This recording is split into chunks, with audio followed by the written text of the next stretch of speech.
अस्सलाम वालेकुम दोस्तों, मैं हूं मोहम्मद मुनव्वर रज़ा। मेरे यूट्यूब चैनल रज़ा कंप्यूटर्स में आप सभी हजरात का खैर मकदम है। आज मैं फिर से हाजिर हुआ हूं इनपेज के एक नए ट्यूटोरियल के साथ और मैं आज आपको बताने वाला हूं इनपेज कीज़ के शॉर्टकट कीज़ के बारे में। तो आइए दोस्तों, सबसे पहले हम चलते हैं all shortcut keys of InPage Urdu part 2। इससे पहले वाले लेसन के अंदर मैंने बता रखा था, वो पार्ट 1 था और मैं आज आपको बताने वाला हूँ इनपेज के शॉर्टकट कीज़ के पार्ट 2 के बारे में। तो आपको मालूम होगा इससे पहले कि मैंने ये बता चुका हूँ कि आप अगर इनपेज के अंदर तेज़ी के साथ काम करना चाहते हैं, तो वो ये जो है शॉर्टकट कीज़ को याद रखना और इन शॉर्टकट कीज़ का इस्तेमाल करके आप तेज़ी के साथ आप इस काम को जो है कर सकते हैं। आइए दोस्तों, इससे पहले कि मैं अपना सबक शुरू करूं, आपको बता दूं, अगर अभी तक आपने मेरे यूट्यूब चैनल रज़ा कंप्यूटर्स को सब्सक्राइब नहीं किया है तो प्लीज़ सब्सक्राइब कर लीजिए और अगर आपको मेरे वीडियोस पसंद आते हों तो प्लीज़ शेयर कीजिए, लाइक कीजिए और अगर आप कुछ पूछना चाहते हैं तो मेरे कमेंट बॉक्स में आप लिख सकते हैं। चलिए हम अपना सबक शुरू करते हैं। सबसे पहले हम इन पेज पे चलते हैं। यहाँ पे लिखा है पैराग्राफ को बाएं जानिब से करने के लिए कंट्रोल आल्ट एल दबा दें। और उसके बाद लिखा है पैराग्राफ को दाएं जानिब से करने के लिए कंट्रोल आल्ट आर दबाएं। पैराग्राफ को सेंटर में करने के लिए कंट्रोल आल्ट सी। पैराग्राफ को दाएं और बाएं दोनों जानिब से करने के लिए कंट्रोल आल्ट जे और पैराग्राफ को पूरे लाइन में फैलाने के लिए कंट्रोल आल्ट एफ का इस्तेमाल करें। तो चलते हैं हम कंट्रोल शिफ्ट टैब से दूसरी फाइल पे। तो जैसे कि मैं आ गया हूँ दूसरी फाइल पे, आप देख रहे हैं यहाँ पे एक पैराग्राफ लिखा हुआ है। अब जब यहाँ पे एक पैराग्राफ लिखा हुआ है इस तरीके से, अब जैसे कि मैं वहाँ पे क्या लिखा था, कंट्रोल आल्ट एल, आप देख सकते हैं यहाँ पे कंट्रोल आल्ट एल यानी पैराग्राफ को बाएं जानिब से करने के लिए। जैसे कि मैं कंट्रोल आल्ट एल दबा दूंगा, ये जो है जितनी भी है इधर से जो है बराबर आ गई। अब यहाँ से भी देख सकते हैं। इससे पहले के लेसन के अंदर मैं रेबिन बार के तहत जो है पढ़ा चुका हूँ, उसको बता चुका हूँ कि यहाँ से लेकर यहाँ तक जो इसको जो है रिबन बार कहा जाता है और ये जो है यहाँ से भी इस्तेमाल किया जा सकता है इस तरह करके। ये होता है लेफ्ट के लिए, ये होता है राइट के लिए, ये होता है सेंटर के लिए, ये जस्टिफाई के लिए और ये फुल जस्टिफाई के लिए होता है यहाँ से इस तरीके से। अब जैसे कि अब यहाँ से भी हम अगर ये करना चाहते हैं तो यहाँ से भी कर सकते हैं। जैसे कि हम ये राइट में हो गया, ये सेंटर में हो गया, ये जस्टिफाई हो गया और ये इस तरह करके फुल जस्टिफाई हो गया इस तरीके से। तो जैसे कि हम जैसे कंट्रोल आल्ट आर दबाएंगे तो ये बिल्कुल राइट से हो जाएगा इस तरीके से और कंट्रोल आल्ट अगर सी दबाएंगे तो ये सेंटर सेंटर में हो जाएगा। कंट्रोल आल्ट एफ दबाएंगे तो ये पूरा फुल जस्टिफाई हो जाएगा। फुल जस्टिफाई जो शेर वगैरह, अशआर वगैरह, गजल वगैरह, नात वगैरह के लिए इस्तेमाल होता है इस तरीके से, आप देख सकते हैं। अब इस तरह अगर ये सिलेक्ट करके मैं कंट्रोल शिफ्ट आप एरो से सिलेक्ट कर लेता हूँ और कंट्रोल आल्ट जैसे कि मैं राइट दबाऊंगा, ये राइट से इस तरह करके बराबर आ जाएगा। तो वैसे ज़्यादातर पैराग्राफ जो है जस्टिफाई रहता है, तो कंट्रोल आल्ट जे दबाऊंगा तो ये पूरा जस्टिफाई हो जाएगा, यानी दोनों तरफ से लाइनें जो है बराबर हो जाएगी इस तरीके से। अब चलते हैं हम कंट्रोल शिफ्ट टैब से दूसरी फाइल पे। यहाँ पे लिखा हुआ है कंट्रोल F10। कंट्रोल F10 जो है सिलेक्ट किए गए टेक्स्ट का साइज बड़ा करने के लिए और उसके बाद कंट्रोल F9 सिलेक्ट किए गए टेक्स्ट का साइज छोटा करने के लिए। तो कंट्रोल शिफ्ट से मैं उस फाइल पर पहुंच जाता हूं और उसके बाद जैसे कि कंट्रोल शिफ्ट अप एरो से मैं इसको सिलेक्ट कर लिया। अब जैसे कि मैं कंट्रोल F10 अगर ये दबाऊंगा तो इस फ़ॉन्ट का साइज जो है इस तरीके से बड़ा होगा, आप यहाँ से भी देख सकते हैं इस तरीके से। और कंट्रोल F9 से टेक्स्ट का साइज जो है छोटा होगा इस तरीके से, आप देख सकते हैं। अब जैसे कि यही है कंट्रोल शिफ्ट अप एरो से इसको सिलेक्ट कर लिया और उसके बाद हम इसको साइज अगर ये बड़ा करना चाह रहे हैं तो इस तरीके से बड़ा कर सकते हैं और F9 से इस तरीके से छोटा कर सकते हैं। ये हो गई। फिर उसके बाद यहाँ पे लिखा है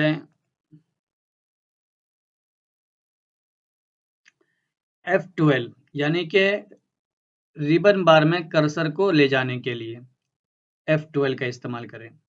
और उसी तरह वीव कंट्रोल में कर्सर ले जाने के लिए कंट्रोल F12 और पेज कंट्रोल में कर्सर ले जाने के लिए Alt यानी F12 का इस्तेमाल करें। तो जैसे कि अभी पढ़ा आपने इसको कि F12 जो है रिबन बार में कर्सर को ले जाने के लिए। अब जैसे कि मैं इसको सिलेक्ट कर देता हूँ कंट्रोल शिफ्ट अप एरो से, और उसके बाद अगर F12 अगर दबा दूंगा तो ये हमारा कर्सर जो है रिबन बार में पहुंच जाता है। ये इसकी ख़ास एक वजह होती है, जैसे कि हम फाइल के अंदर यहाँ पे जो भी इस रिबन बार के अंदर सिलेक्ट किए हुए रहेंगे तो सबसे पहले हमारा जो है जैसे F12 अगर ये दबा देते हैं तो कर्सर हमारा वहीं लेकर के जाएगा। अगर ये फ़ोन पे रहेगा तो फ़ोन पे लेके जाएगा, अगर ये यहाँ पे पॉइंट साइज़ में रहेगा तो यहाँ पे लेकर के जाएगा, इस तरीके से। तो आप जैसे कि F12 मैंने दबा दिया है, तो अब यहाँ से साइज़ वगैरह इस तरह करके दे सकते हैं, या फिर कंट्रोल F10 के भी ज़रिए से दे सकते हैं, इस तरीके से। और अगर जो हमको इसका इसका जो है फ़ॉन्ट अगर जो चेंज वगैरह करना हो, जैसे इस तरह कंट्रोल शिफ्ट अप एरो के ज़रिए से यहाँ से जो है ये ग्रे कलर हो गया तो हम F12 पे चले आऊँगा। F12 पे जाने के बाद उसके बाद टैब बटन दबा दूँगा। टैब बटन दबाने के बाद इस तरीके से अब यहाँ पे ब्लैक था तो ब्लैक कर लें इसको, और उसके बाद इसका जो है फ़ॉन्ट अगर ये चेंज करना हो तो F12 दबा देंगे। F12 दबाने के बाद टैब बटन दबाएँगे, टैब बटन दबाने के आगे जा सकते हैं इस तरीके करके, और शिफ्ट टैब से आप जो है पीछे जा सकते हैं इस तरीके से।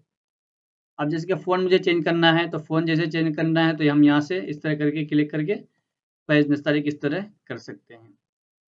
फिर उसके बाद F12 से जो है वहाँ पे पहुँच जाएँगे, और उसके बाद टैब बटन दबा करके आगे बढ़ सकते हैं और शिफ्ट टैब के साथ पीछे आ सकते हैं इस तरीके से, यानी कि इस तरीके से, और टैब बटन से आगे जा सकते हैं।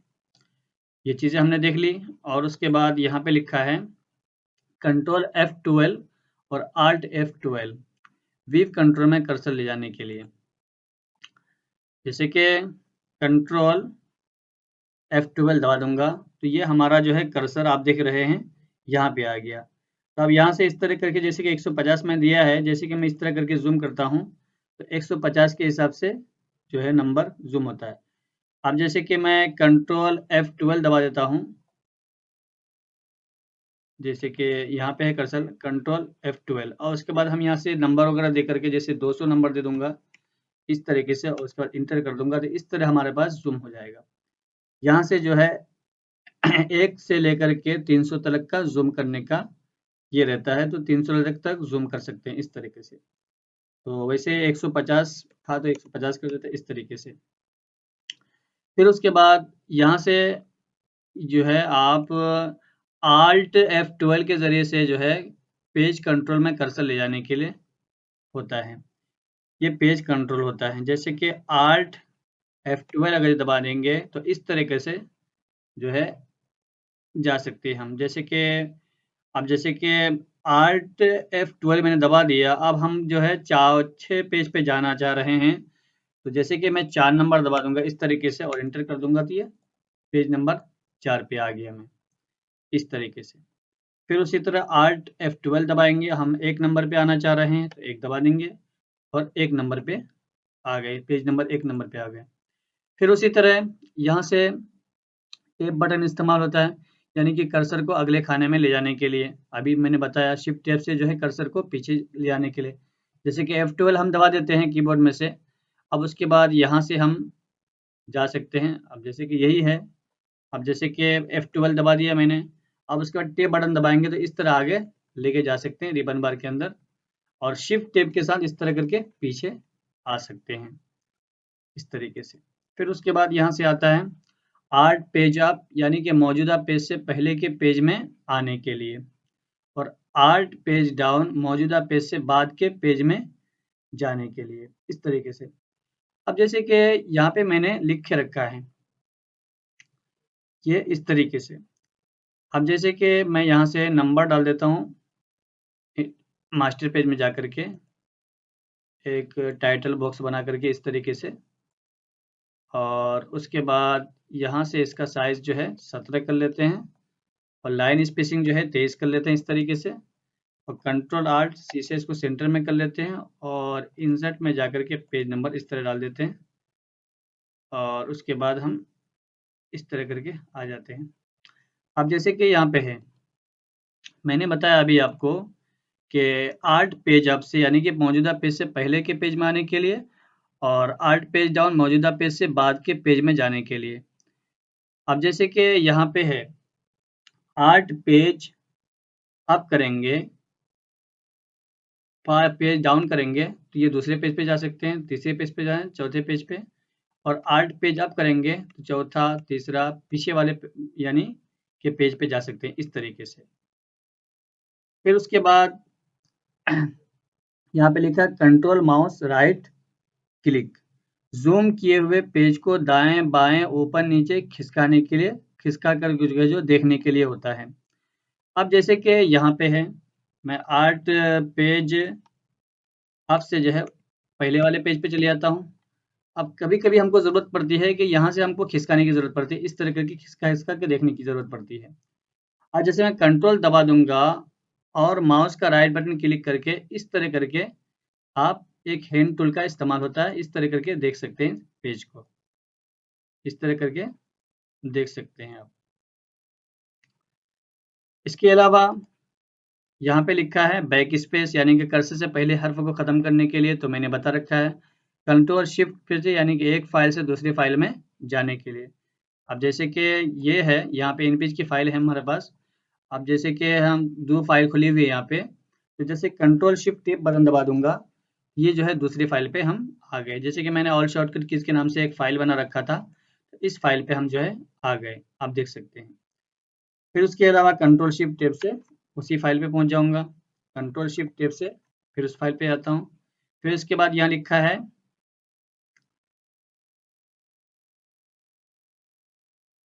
ये एक फ़ाइल से दूसरी फ़ाइल पे जाने के लिए कंट्रोल शिफ्ट, विंडो टैब किसी दूसरे प्रोग्राम में जाने के लिए। जैसे कि मैं विंडो की जो है ये वाला बटन होता है। मैंने बता रखा था आपको, ये वाला बटन विंडो की कहलाता है। आप देख रहे हैं इसको विंडो की और इसको भी विंडो की कहलाता है। दोनों तरफ होता है इस तरीके से। अब जैसे कि हम यहाँ से विंडो प्लस जो है टैब दबाएँगे तो दूसरे प्रोग्राम में पहुँच सकते हैं। यानी कि लिखा है विंडो प्लस, जैसे कि विंडो प्लस टैब दबाएँगे तो इस तरीके से हमारे पास ये खुल के आ जाएगा डायलॉग बॉक्स। अगर हम जिस भी प्रोग्राम में जाना चाह रहे हैं तो उस प्रोग्राम में जा सकते हैं, जो भी फ़ाइल आपकी खुली रहेगी इस तरीके से। अब जैसे कि इसमें जाना चाह रहे हैं, इसमें जाना चाह रहे हैं, तो इसमें बिल्कुल आराम से जा सकते हैं। फिर उसके बाद यहाँ से लिखा हुआ है कंट्रोल स्पेस बार यानी कि ज़बान तब्दील करने के लिए। कंट्रोल शिफ्ट टैब पे पहुँच जाता हूँ मैं, उसके बाद यहाँ पे जो है इंग्लिश रहता है। इस तरीके से आप देख रहे हैं, जैसे कि यहाँ पे है। अब जैसे कि हमको ज़बान तब्दील करना, चेंज करना है, लैंग्वेज चेंज करना है, तो जैसे कि मैं कंट्रोल स्पेस बार अगर ये दबाऊँगा, इस तरीके से जो है हमारे पास इंग्लिश आ जाएगा। आप देख सकते हैं कंट्रोल स्पेस बार इस तरह करके जो है इंग्लिश वगैरह लिख सकते हैं आप।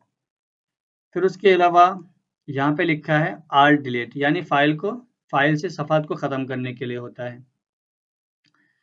यानी कि आल्ट डिलीट, आल्ट डिलीट अगर दबा देंगे इस तरह करके, तो जो है फ़ाइल के सफ़ा को ख़त्म करने के लिए, जैसे कि यहाँ पे 7 पेज बने हुए हैं। अब हमको जो है मतलब कि 7वाँ पेज को ख़त्म करना, डिलीट करना है। तो हम यहाँ से जो है नंबर डालेंगे 6 नंबर और उसके बाद यहाँ से 7 नंबर इस तरीके से। अब यहाँ पे ओके कर देंगे। यहाँ पे बता रहे हैं कि रियली डिलीट पेज 6 to 7 इस तरह करके आप डिलीट कर सकते हैं। तो इस तरह करके जो है डिलीट हो जाएगा। तो आज हमने जो है शॉर्टकट की इस कमांड के बारे में देखा मैंने और उसको पढ़ाया, आपको बताया, तो आप इसको देख करके हल कर सकते हैं। और इस फाइल का लिंक जो है मैं अपने डिस्क्रिप्शन में डालूँगा इस वीडियो के, तो आप वहाँ से डाउनलोड करके उसको जो है देख करके हल कर सकते हैं और इसको आप जो है बना भी सकते हैं और उसके बाद ये सब जितनी भी शॉर्टकट कीज़ हैं, इन पेज के अंदर इस्तेमाल होता है। तो उम्मीद करता हूँ दोस्तों कि ये वीडियो आपको पसंद आई होगी। अगर ये पसंद आई होगी तो प्लीज़ मेरे चैनल को सब्सक्राइब कीजिए, लाइक कीजिए और शेयर कीजिए और कुछ पूछना चाहते हैं तो मेरे कमेंट बॉक्स में आप लिख सकते हैं। Thank you for watching.